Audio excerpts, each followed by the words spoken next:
우리 오늘 추수감사절인데 하나님께서 지난 한 해 지켜주시고 보호해 주신 것 생각하면서 우리 하나님께 영광의 박수를 드리겠습니다. 하나님 감사합니다.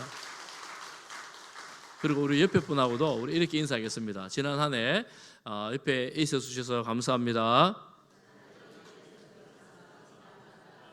네. 그리고 여러분 중에 보시고 더 수고 많이 하신 분에게 이렇게 축복해 주십시오. 정말 수고 많이 하셨습니다. 원래 아이들에게도 제가 인사 축복할 걸 제가 준비해 왔는데 아이들이 다 엄마 옆에 안 앉아가지고 우리 함께 따라해 보겠습니다. 하나님께서 함께 하셨습니다. 우리가 이 믿음으로 지난 한 해를 지났고 또 앞으로도 하나님 함께 하신다는 믿음으로 살아갈 것입니다. 그러니 하나님을 의지하고 그렇게 살아가면 참 좋겠습니다. 한 마지막으로 한 번만 더 따라하겠습니다. 모든 것이 하나님의 은혜입니다. 믿으십니까? 한 번 더 해보겠습니다. 모든 것이 하나님의 은혜입니다.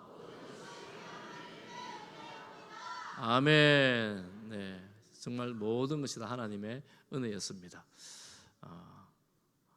중고등 맛이 지금도 들어오네요. 감사합니다. 오늘 다윗 이야기로 말씀을 좀 시작해 볼까 합니다. 여러분 다윗을 가장 여러분 잘 아시잖아요. 다윗 인생에서 인생 최고의 때가 언제였을까요? 다윗이 살아가면서 최고의 때, 목동에서 왕이 되었으니까 대관식을 할 때, 왕이 즉위식을 할 때 그때가 최고의 때였을까요?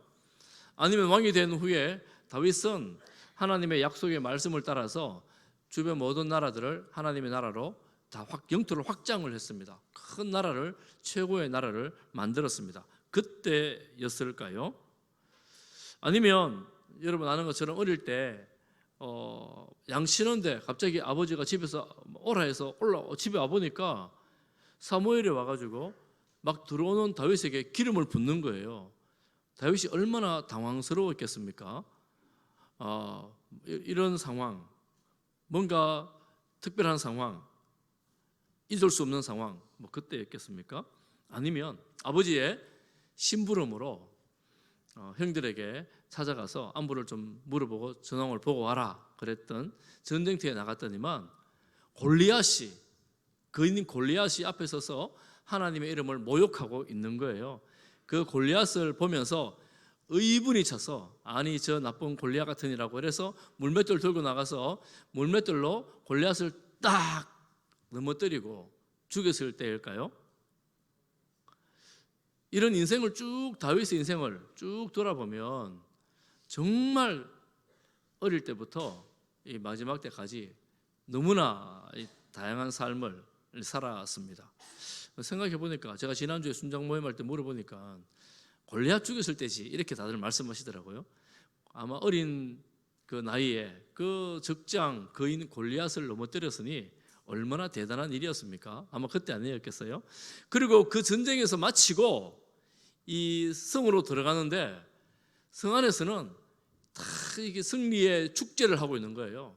승리의 축제를 하고 있으면서 하는 이야기가 뭐냐면 다윗은 만만이요 사울은 천천히라 이러면서 막 축제를 하고 노래를 부르는 겁니다. 다윗보다 다윗이 아직 어린이고 사울은 왕인데 사울보다 다윗이 더 위대하다라고 막 다윗을 높여주는 거예요. 일단 승리를 했으니까 넘어가지만 다윗은 그 이후로 전쟁터 나갈 때마다 승리를 하는 겁니다. 그러니까 이 노래 사울은 천천히요 다윗은 만만이라는 노래가 온 성 안에 아이들부터 어른들까지 다 부르는 노래가 되었습니다. 다윗이 얼마나 기분이 좋았겠어요. 나는 아직 어린데 사람들이 다 나를 높여주니까 얼마나 기분이 좋았겠어요. 그런데 여러분 아마 어른들은 경험했을 거예요. 내 인생 최고의 때를 계속 지나가서 계속 최고를 달리면 좋을 텐데 그 최고의 때가 꺾이는 때가 있다는 걸 어른들은 다 경험했을 거예요. 아이들은 잘 모를 텐데 우리 계속 1등 할 수 없어요. 계속 잘 나갈 수 없습니다. 어느 순간 딱 꺾이는 순간이 있죠. 다윗은 어린 나이에 그것을 경험합니다. 사람들이 사울은 천천히요, 다윗은 만만이라고 했던 이 영광스러운 다윗을 향한 칭송이 어쩌면 그 인생의 내리막길을 걷게 하는 순간이 되었습니다. 왜냐하면 사울이 그를 죽이기로 결정했기 때문에 그렇게 되었습니다. 사울은 다윗을 향해 창을 던집니다. 가까스로 목숨을 피한 다윗은 도망자가 됩니다. 이런 도망 중에 다윗이 지은 시가 되게 많은데 그 중에 오늘 한 편이 이 시예요. 도망하는 중에 하나님 앞에 기도하는 그런 시입니다. 이렇게 도망하면서도 다윗은 어떻게 기도를 하냐면, 여러분 6절을 다 함께 한번 다시 보겠습니다. 6절을 다 같이 봅니다. 우리 아이들도 6절 다 같이 봅니다. 시작. 내가 낳은 죄로 주께 제사하리이다. 여호와여 주의 이름에 감사하오리니. 아멘. 다윗은 낳은 제사를 드리겠다고 말합니다. 낳은 제가 무슨 제사냐면 자발적으로 제물을 드리면서 예배를 드리는 거예요. 제사를 드리는 거예요. 그래서 낳은 제사의 제물을 보고 자원제물 이런 표현을 씁니다. 예를 들면 이런 겁니다. 서원 제사가 있어요. 서원제는 내가 하나님 이거 해주시면 내가 하나님 앞에 이렇게 살겠습니다 하고 서원을 해요. 그걸 하나님께서 갚아주시면, 이루어주시면 제물을 드리고 서원 제사를 드립니다. 그리고 어떤 경우에는 여러분, 우리 교회도 감사 헌금을 많이 하지만 감사한 일이 있을 때에 감사제가 있어요. 감사 제사가 있습니다. 그런 감사한 일이 있을 때 감사 제사를 드려요. 제물을 드리면서. 이 낳은 죄는 뭐냐면 서운한 것도 없어요. 감사한 것도 없어요. 그렇지만 내 마음에 하나님께 제사를 드려야 되겠다 생각을 하고 소나 양이나 짐승을 잡든지 혹은 곡식으로 제사를 드리는 것이 바로 낳은 제사입니다. 뒤에 이어지는 구절에 보면 여러분 또 이렇게 말하잖아요. 내가 주의 이름으로 감사하겠습니다. 그러니 낳은 제사를 드리면서 하나님께 감사를 드리는 거예요. 오늘날로 보면 이런 걸 할 수 있습니다. 내가 사실은 별 일이 없어요. 특별히 감사할 일이 없어요. 그런데 하나님, 내가 이 예물을 드리면서 하나님께 예배를 드리겠습니다. 감사헌금을 드리면서 예배를 드리겠습니다 하는 것이 이 낳은 제라고 볼 수가 있습니다. 다윗에게 무슨 좋은 일이 있었겠습니까? 좋은 일이 별로 없습니다. 조금 전에 말씀드렸지만 이게 쫓기고 있는 중이에요. 그런데 주님의 이름이 선하시기 때문에, 주님이 선하시기 때문에 예물을 드리면서 감사하겠습니다. 이렇게 제사를 드리겠다는 겁니다. 선한 일이 별로 없는데 주님의 이름이 선하시다라고 다윗이 고백하려 하고 있죠. 그래서 우리가 이 다윗의 상황으로 좀 들어갈 필요가 있습니다. 표제어라고 말하는데, 여러분 시편 54편 성경에 보면 1절 위에 있는 우리 교회 성경에 보면 파란 글씨 있지요. 이게 표제어라 그러는데 이 시편의 상황을 설명하고 있는 글이에요. 여러분 이렇게 나오잖아요. 다윗의 마스길이라는 말은 밑에 보면 교훈이라는 뜻이고, 두 번째 줄에 보면 10사람이 사울에게 이르러 말하기를 다윗이 우리가 있는 곳에 숨지 아니하였나이까 할 때에, 요때 지은 시라는 거예요. 요때 기도 드리는 거라는 거예요. 그러면 10이라는 건 지명이에요. 10이라는 지명에 그 광야 혹은 항무지라고 보는데 그 지명에서 주민들이 있었는데 그 주민들이 다윗이 여기 있다라고 사울 왕에게 이르는 장면입니다. 고발하는 거예요. 고자질하는 거예요.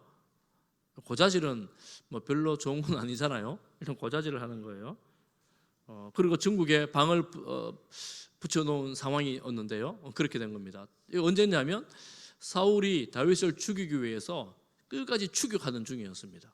다윗은 몸이 가벼우니까 여기 숨고 저기 숨고 사울을 피해 숨어 다녔어요. 심지어 어떤 때는 외국으로 망명을 하기도 합니다. 어쨌든 사울의 눈을 피해 계속 숨고 다니는 중에 광야라는 지역에 어떤 수풀에 숨어 있는데 그 주민들이 사울에게 이르는 거예요. 우리 아이들 왜 숨바꼭질 할 때, 여러분 애들 어릴 때 숨바꼭질 하잖아요. 숨바꼭질 할 때 술래가 한 명을 딱 이렇게 잡잖아요. 그러면 잡힌 그 친구가 술래한테 그러면서 막 저기 숨었다고 막 알려주잖아요.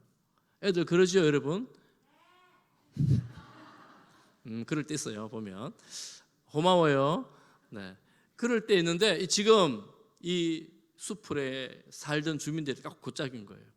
그래서 왕에게 가서 기바하러 가는데 기바는 사울의 궁궐이 있던 지역이었습니다. 사무엘상 23장 19절에 보면 이런 내용이 나옵니다. 그때에 10사람들이 기바에 이르러 사울에게 나와 이르되 다윗이 우리와 함께 광야 남쪽 하길라산 숲을 요새 있지 숨지 아니하였나이까.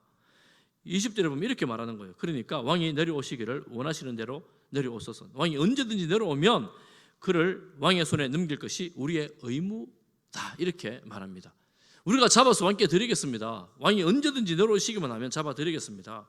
이 말을 듣고 이 사울은 군대를 동원해서 사울을 쫓아 이 광야 지역으로 내려가게 되었습니다. 이때 다윗이 기도를 하는 거예요. 이때 기도를 하는데 어떤 기도를 하느냐? 여러분 1절 보십시오. 1절을 다시 한번 다 같이 보겠습니다. 시작. 하나님이여 주의 이름으로 나를 구원하시고 주의 힘으로 나를 변호하소서.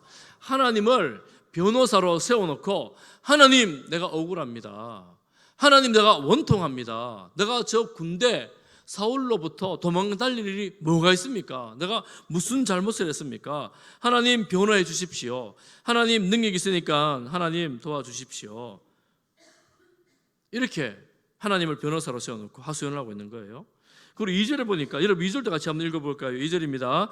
하나님이여 내 기도를 들으시며 내 입의 말에 귀를 기울여 주십시오. 하나님 내 이 하소연하는 거 소리 안 들립니까? 하나님 어디 계십니까? 내 기도 좀 들어주십시오. 하나님 안 들어주면 누가 들어줍니까? 하나님 좀 들어주십시오. 이렇게 기도를 하는 거예요.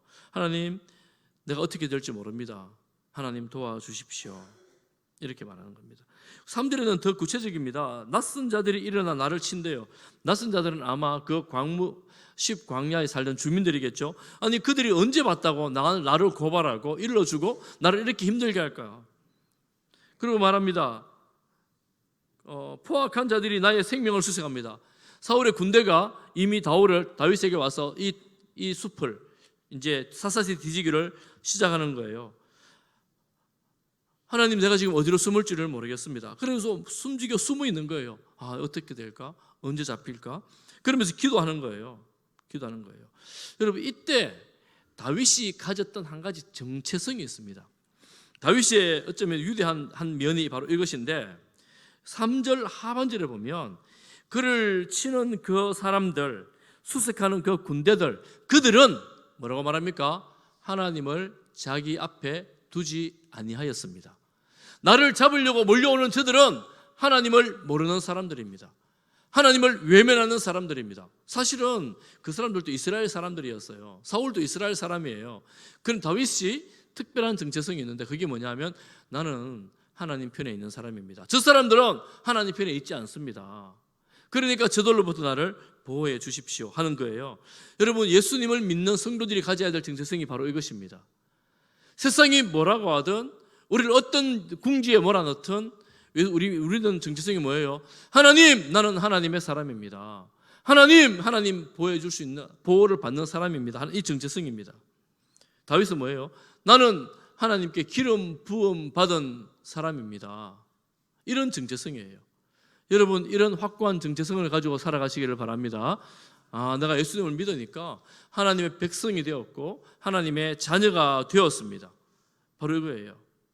그러니 이런 위기 가운데서 지금 숨통을 저어오는 이 포위되어 곧 잡힐 것 같은 그 상황에서 다윗은 자발적으로 제물을 드리면서 제사를 드리는 거예요.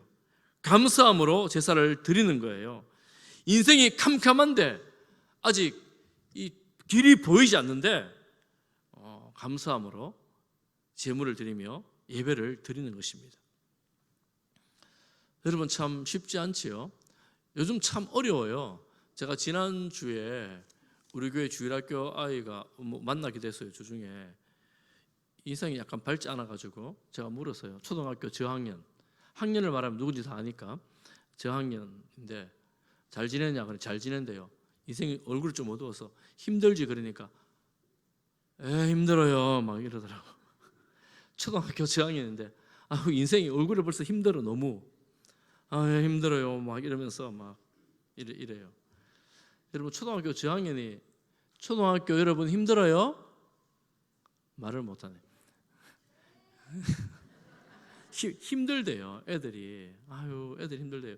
여러분 초등학교 그 어린 아이들이 뭐가 힘들겠어요? 정말 재밌고 즐겁게 뭐 뛰어놀고 막 놀고 이럴 때 아닙니까? 힘들대요. 그러면 초등학교 고학년들은 얼마나 힘들겠어요? 고학년 여러분 살만합니까? 아이고 살지를 못하게 돼 고학년인데. 여러분 그러면 초등학생이 이렇게 살만한 세상이 아니면 중학생은 어떻게 살아요? 중학생은 제가 묻지 않아요. 왜냐하면 대답하지 않거든요. 중학생은 말도 못해요. 대답하지 않아요. 힘들어요. 너무너무 힘들어요. 질풍노도의 시기를 지나잖아요. 얼마나 힘들겠어요. 그런데 그 중학생이 그렇게 힘든 시기를 지난다고 해서 앞으로 다 이 힘든 시기만 지나면 끝납니까? 아직 고등학교를 안 가봐서 그런데 고등학교를 가면 이 수능이라는 무거운 짐이 아이들을 꽉꽉 누르잖아요. 수능이라는 짐이. 그러니 그 참 고등학교 그 애띠고 좋은 날 청춘의 때 어린 시절에 행복해야 될 날들을 즐겁게 보내지 못하고 수능에 눌려가지고 밤늦게까지 아침 일찍 시작해서 밤늦게까지 학원으로 뭐 이쪽으로 다 쫓아다니고 있잖아요. 그러면 여러분 수능이 끝나고 대학교 딱 들어가면 와 내 인생 끝났다 이러면서 정말 행복해 하는 학년이 1년. 그래서 보니까 대학 들어가서 1학년 동안 즐거워요. 그래서 마음대로 놀러 다니고 교회도 안 나오고 막 마음대로 막 살고 이러더라고요. 그런 시절 1년 지나면 그 다음에부터는 야, 내 인생 어떻게 되지? 취업은 어떻게 해야 되나? 공부는 어떻게 학점 어떻게 관리해야 되나? 또 뭐 이 친구 어떻게 사귀어야 되나? 이런 고민들이 가득한 거예요. 어렵죠? 제가 어떤 신문에 보니까 우리나라에서 취업을 포기하고 집에만 있는 청년들이 54만 명이래요. 믿기 어렵죠. 집 밖에 잘 나오지 않는 청년들이에요. 여러분 54만 명이면 상상이 되십니까? 그림이 그려지지 않아요. 그러니까 어마어마한 청년들이 집에만 있는 거예요. 아이들이 참 힘든 때를 지금 살아가고 있어요. 청년들도 힘든 때를 살아가고 있습니다. 10년 전에 제가 이 골목에 왔을 때 요즘같이 결혼 시즌에는 이 골목에 차를 가지고 들어오면 차를 못 뺐습니다. 너무 막혀가지고 통과지를 못했어요. 예배 시간을 지키지 못할 정도가 되었습니다. 지금은 시즌이지만 조금 복잡하지만 그 정도는 아니에요. 그리고 10년 전에는 공실이 없었습니다. 다 웨딩샵에 관련된 업체들로 가득 차 있었는데 코로나 때는 공실이 많았고 지금은 공실이 좀 줄긴 했지만 보니까 웨딩에 관련된 업체가 아닌 다른 업체들이 들어오고 있더라고요. 그러니까 여러분 경기가 참 어려운 때를 지나가고 있습니다. 여러분 지금 우리가 그런 세상을 살고 있습니다. 좀 나아지면 좋겠다라는 바람이 있는데 잘 나아지지가 않는 그런 시대예요. 세상은 또 어떻습니까? 미국의 대통령이 바뀌면 전쟁이 끝날 거라는 약간의 기대가 있었습니다. 잘 모르겠어요. 어떻게 될지. 아직은 여전히 전쟁 소식이 끝나지 않습니다. 어떤 무기를 더 좋은 무기를 줘야 되나 말아야 되나 이런 고민들이 많더라고요. 우크라이나와 러시아, 이스라엘과 팔레스타인, 북한의 전쟁에 참여하게 되면서 이 전쟁이 어떻게 될지를 모르는 거예요. 그러니 여러분 이 시대가 호락호락하지 않습니다. 그것뿐만 아니라 이상기후로 자연재해로 말미암아 여러분 우리나라가 이 정도지 지금 세상은 난리예요. 미국도 그렇고 유럽도 그렇고 비가 1년에 오는 비가 하루에 다 내리기도 하고 그럼 그거 어떻게 되겠어요? 세상이 난리예요 지금. 그럼 우리나라가 이 정도 지내는 건 정말 다행스러운 일이긴 합니다만 여러분 지난주에 뉴스 보셨습니까? 프랑스의 함대가 나토의 함대가 이 아시아 이쪽으로 온대요. 왜 오냐 하니까 이쪽에 전쟁이 날 거를 대비해서 훈련을 한대요. 미국의 함대도 온다 그러죠. 그만큼 전 세계가 이 전쟁 위협 속에 있다는 거예요. 그럼 우리나라는 너무 편안해요. 북한에서 무슨 일을 해도 우리나라는 평안해요. 사재기 안 하잖아요. 물 안 사재잖아요. 쌀 안 사잖아요. 하도 많다 보니까 익숙해가지고 뭐 전쟁 나겠지 뭐 맨날 북한이 그래도 우리는 괜찮아요. 우리만 평안한 것 같아. 전 세계는 우리나라 보고 곧 전쟁 날 것 같다고 막 두렵다고 막 그러는데 우리는 평안해. 어쨌거나 뭐 평안한 여러분 감사합니다. 그렇지만 준비해야 돼요. 이런 어려운 때를 지나가고 있다는 거예요. 이런 어려운 때에 우리는 어떤 마음으로 기도를 해야 될까? 어떤 마음으로 하나님을 바라봐야 될까? 다윗은 지금 생명의 위기 가운데서 지금 이렇게 목을 조여오는 이런 상황에서 하나님께 기도를 하고 있잖아요. 이 다윗의 기도는 어떻게 해서 이렇게 가능하게 되었을까? 어떻게 이런 기도를 할 수 있고 낙헌 제를 드린다고 감사한다고 이렇게 어려운데 감사를 말할 수 있을까? 4절 말씀 다윗의 기도입니다. 4절을 또 같이 읽어보겠습니다. 4절 우리 아이들도 같이 봅니다. 시작.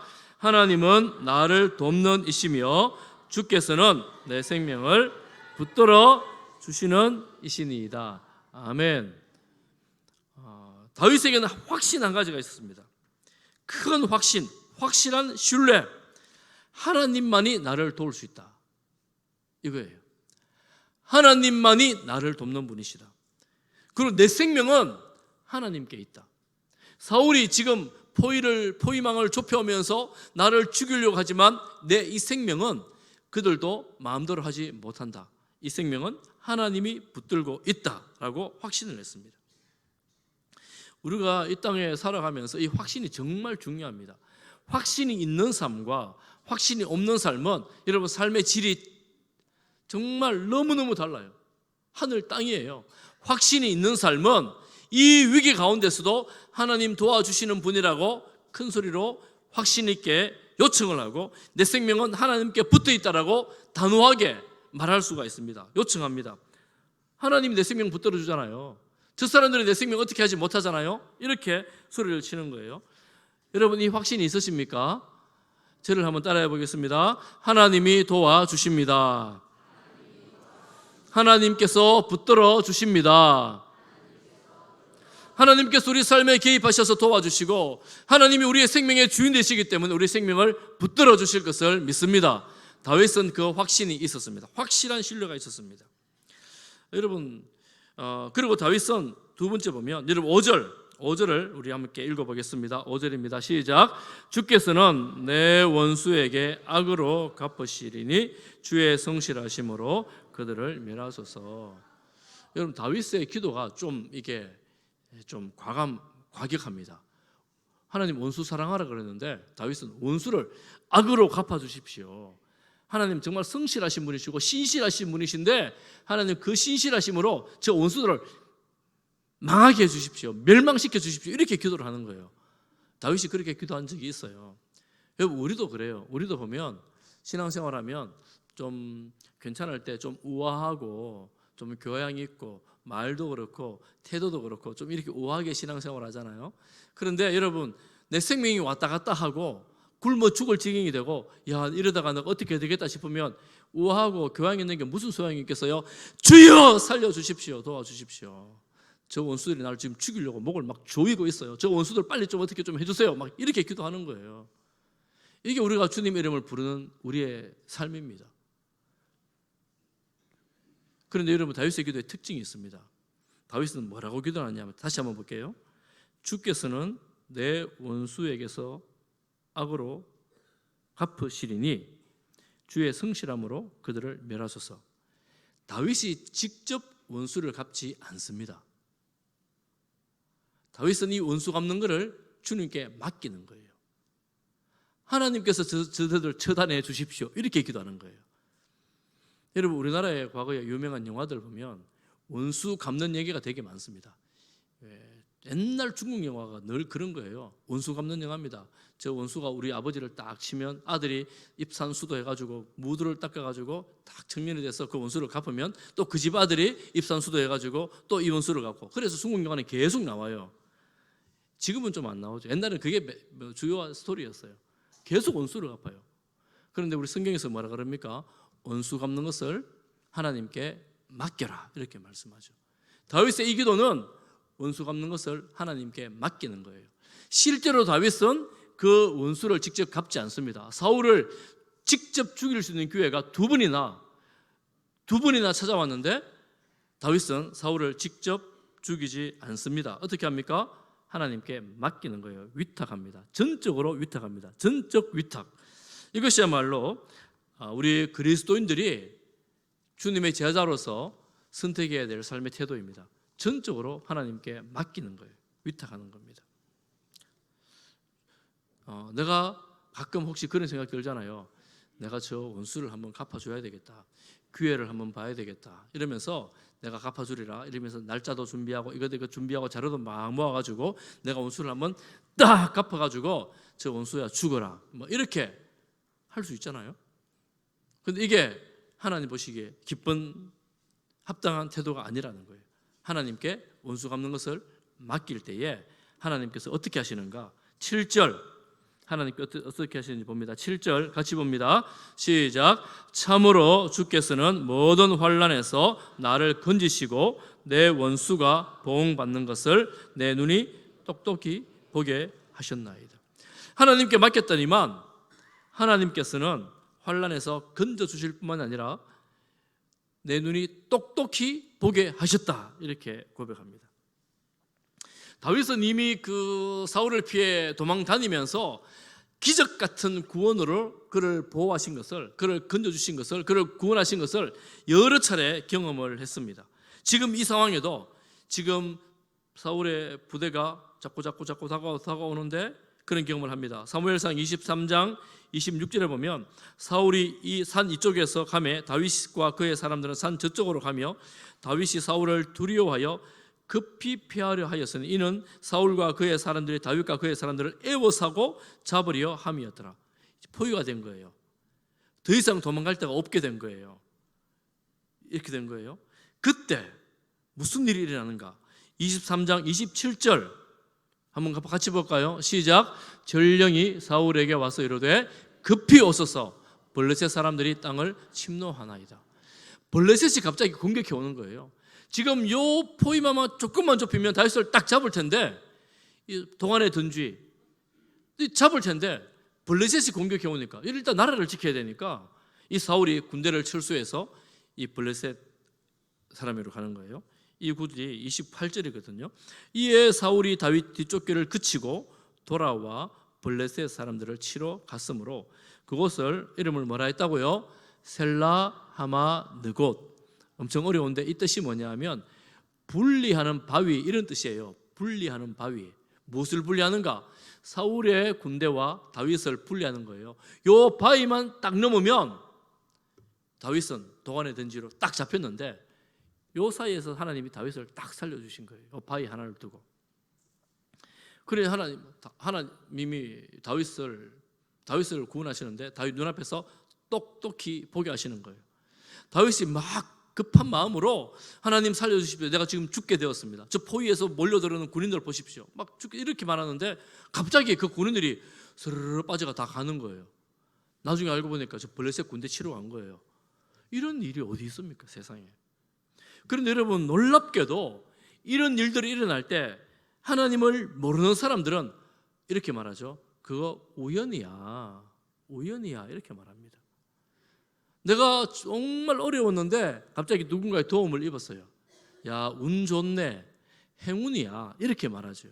그런데 기도하는 사람들은 이렇게 말합니다. 하나님이 하셨습니다. 하나님이 하셨습니다. 왜 그렇게 말할 수 있을까요? 저런 사람들은 모르지만 기도하는 사람, 내가 이 일을 위해서 간절히 기도했었거든요. 간절한 마음으로 기도했거든요. 그러니 하나님께서 정말 경각간의 그 순간에 일하심으로 하나님이 살아계시고 하나님이 도우시는 현장을 깨닫게 하시는 거예요. 똑똑히 두 눈으로 보게 하시는 것입니다. 우리의 기도가 그래서 너무나 중요합니다. 알아서 저절로 어떻게 되겠지. 여러분 이렇게 말할 수 있을 때가 있고 하나님 살려주십시오. 하나님 도와주시지 않으시면 우리가 살 수 없습니다. 하나님 살려주십시오. 이렇게 간절함으로 기도해야 될 때가 있습니다. 사람들은 우연이라고 말하지만 우리는 하나님이 하셨습니다라고 고백하는 하나님의 백성들, 하나님의 성도들입니다. 제가 지난 한 해 돌아보면서 우리 교회 성도님들 이렇게 이야기를 들어보니까 뭐 전부 다는 아니지만 제가 몇몇 이야기를 들으면서 하나님께서 그 성도들의 가정에 이렇게 똑똑히 보여주는 증거 같은 간증들을 들어요. 하나님 함께 하시고 계시고 하나님 돕고 계신다는 이야기를 듣습니다.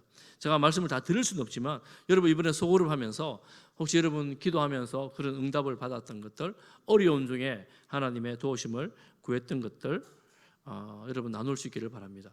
여러분 다윗이 이런 중에 이런 위기 가운데에 낙헌제를 드린 거예요.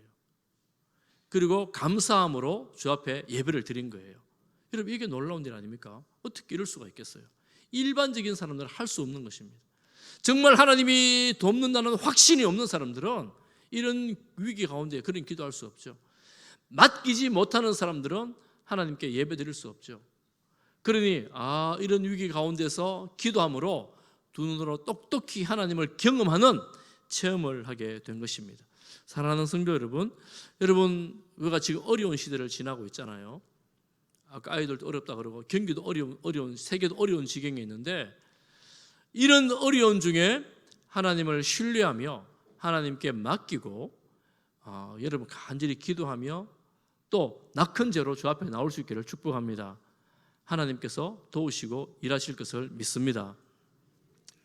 제가 이동원 목사님 글에 나오는 이야기를 하고 설교를 마무리하려고 합니다. 미국의 이야기예요. 짐이라는 젊은 그리스도인이 있었는데 이 젊은 성도가 어머니와 그의 아내는 신실하게 하나님을 잘 믿고 기도하는 그런 가정이었습니다. 그렇지만 문제가 있었는데 그 문제가 뭐냐면 30년간 알코올 중독이었던 아버지 문제였습니다. 어머니와 아내가 함께 힘을 합해 열심히 기도했는데 응답의 징조가 없는 거예요. 너무너무 힘든 거예요. 여러분 알코올 중독 아시죠? 어떤 건지? 집안은 계속 우울해지고 어두워지는 거예요. 그 중독으로 말미암아. 그런데 짐은 어느 날 미군 군목 목사님의 설교를 들었어요. 설교의 내용이 뭐냐면 이런 내용이었습니다.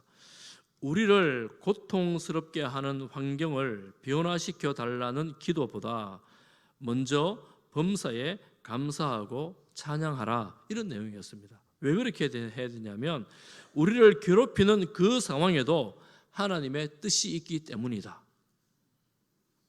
여러분 무슨 말인지 아시겠어요? 다시 한번 말씀드릴까요? 그 군목 목사님의 설교가 뭐냐면 우리를 괴롭히는 그런 환경과 그런 상황에서도 그거를 변화시켜 달라고 기도하기보다 먼저 감사하고 찬양하라. 왜냐하면 그 나를 괴롭히는 환경 가운데서도 하나님의 계획과 뜻이 있기 때문이다 라는 거예요. 그래서 이 짐은 그 이야기를 아내와 함께 나누고 이제부터는 아버지 생각하며 기도할 때에 오히려 감사하며 찬양을 했다는 거예요. 그런데 몇 주가 지나고 나서 어떤 일이 있었는가 하면 저녁을 먹는데 아버지가 이런 이야기를 하더라는 거예요. 텔레비전 프로에서 이 마약 중독이었던 사람이 약을 끊고 치유를 받았다는 그런 프로그램을 봤다는 거예요. 그러면서 가족들에게 묻는 거예요. 나도 예수님을 믿으면 그렇게 되느냐 궁금하다는 것이었습니다. 그리고 몇 주가 지나서 이 아버지가 예수님을 영접하고 알코올 중독에서 해방되었다 하는 내용이에요. 여러분 알코올 중독에서 해방될 수 있을까요? 제가 아는 분 중에 몇 분이 계신데 우리 교회에도 남자 한 분, 여자 한 분이 계십니다. 뭐 구체적으로 제가 말씀을 드리지 않겠지만 있어요. 해방될 수 있습니다. 예수님을 믿고 어떤 과정을 통해서든 예수님을 믿음으로 그 알코올 중독으로부터 해방될 수가 있습니다. 저는 우리가 예수님을 믿을 때 우리가 믿는 예수님은 어떤 분이신가? 여러분도 한번 생각해 보십시오. 그저 예배당에 나오는 종교로서의 신앙인지 예수님을 믿을 때 하나님의 그 생명력, 예수님께서 우리의 죄를 용서해 주심으로 하나님 백성으로 삼아 주시고 하나님 아들로 삼아 주신 새롭게 태어난 그 생명력, 새 생명을 가지고 예수님을 믿고 있는가라는 거예요. 여러분 기독교 신앙은 그저 종교 활동하는 것이 아닙니다. 종교 예배 드리는 이 예배가 중요합니다. 여러분 너무너무 중요해요. 그렇지만 이 예배 여러분 나오셔야 되는데 그렇지만 내 안에 예수님이 주시는 그 생명력으로 새 생명으로 살아가는 사람, 그것이 바로 기독교 신앙입니다. 왜 기독교가 이렇게 힘들고 고통스러울까? 때로는 즐겁고 행복할 때가 있죠. 생명이 있으면 고통도 있고 즐거움도 있습니다. 생명이 없어지는 것을 언제 느끼는가? 여러분, 예수님 믿으면서 이 신앙생활하는 것에 대한 감각이 사라질 때예요. 내가 신앙생활 하는데 기쁨도 없고 슬픔도 없고 감각이 없어. 뭐 당연히 하는 거지 뭐. 줄을 눈 뜨면 교회 가는 거지. 뭐 습관적으로 가는 것도 괜찮지만 우리가 신앙생활할 때 여러분 주님의 생명력으로 신앙생활할 수 있기를 축복합니다. 때로는 힘든 일이 있어요. 하나님 우리를 구원해 주시면 맨날 좋은 일만 일어나고 아프지도 않고 성공해야 되는 것 아닌가? 여러분, 제가 몇 주 전에 말씀드린 것처럼 그렇지 않습니다. 예수 믿는 사람들의 삶 속에 고난이 따르고 환난이 있고 어려움도 있어요. 초등학생도 어려움이 있잖아요. 어째 어려움이 없겠어요? 어려움이 있어요. 환난이 있는데 이 환난을 통하여 하나님께서 우리에게 계획하신 뜻들이 있습니다. 그것이 무엇이라고요? 그리스도의 형상을 이루어 가는 것입니다. 주님을 닮아가는 것입니다. 그래서 그 환난 통하여 기도하면서 주님께로 더 가까이 나가고 더 주님을 닮아가는 것입니다. 저는 이런 우리 하나님께서 우리에게 계획하신 뜻들을 볼 수 있다면 오늘 우리가 여러분 처한 환경에서 정말 우리의 마음에 감사함으로 자원함으로 예배드리고 하나님께 나오는 우리 성도들이 되기를 축복합니다. 사실 오늘 추수감사절이기 때문에 제가 감사절 설교를 준비했지만 우리의 매주일의 예배는 자원함으로 감사함으로 드리는 예배입니다. 나올 때마다 주님의 구원을 생각하면 기쁘고 감사하고 또 나올 때마다 주님께서 우리와 함께 하신다는 걸 생각할 때 뭐 특별한 대단한 일이 아니지만 감사한 마음이 이 자리에 있는 것 자체가 감사하고 하나님 내가 믿는 것 자체가 감사하고 그래서 감사함으로 주님께 나오는 것이지요. 여러분 이런 감사가 넘쳐나기를 축복합니다. 제 마지막으로 제가 지금 다니엘 기도회라는 서울의 어떤 교회가 하고 있는데 간증을 많이 해요. 북한에서 넘어온 어떤 자매가 간증을 하는데 이런 내용을 간증을 해요. 북한에서 내려와 보니까 남한에서 사람들이 헬 조선 이러다라는 거예요. 그러니까 그 자매 입장에서는 젊은 자매인데 헬 조선 맞다고 북조선 지옥이라고. 그런데 지옥이라고 북조선이 지옥인데 들어보니까 이 남한 사람들이 하는 말이 북한을 해서 하는 말이 아니고 대한민국을 위해서 뭐 헬이라 그러는 거예요. 헬 대한민국, 헬 한국이 아니고 왜 헬 조선이라고 그러나고. 자기가 와 보니까 정말은 북한은 지옥인데 남한은 천국 같다는 거예요.